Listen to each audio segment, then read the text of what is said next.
তো সেদিন বাজারে গিয়ে বিয়ের জন্য অনেক কেনাকাটা করলাম। So hello everyone and again welcome to my another mini blog. তো সেদিন ছিল মঙ্গলবার, আর আমাদের এখানে মঙ্গলবারে তো অনেক বাজার বসে। তো আমরা সেদিনে ঠিক করেছিলাম যে বাজারে গিয়ে বিয়ের যা কিছু কেনাকাটা সবই করে নিয়ে চলে আসবো। তো আমরা চলে যাই সেদিনকে। আমরা প্রথমেই চলে যাই একটা শাড়ির দোকানে, যেখানে গিয়ে আমরা অনেক কালেকশন দেখতে পাই। তো আমাদেরকে বিভিন্ন ধরনের শাড়ি দেখানো হচ্ছিল।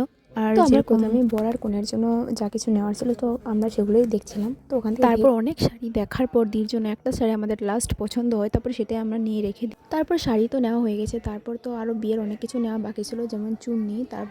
তারপর আমাদের বাড়ির জন্য অনেক শাড়ি নেওয়ার ছিল। তো আমরা ওখান থেকে অনেকগুলো শাড়ি নিয়েছিলাম, তো ওগুলো আর দেখাতে পারিনি।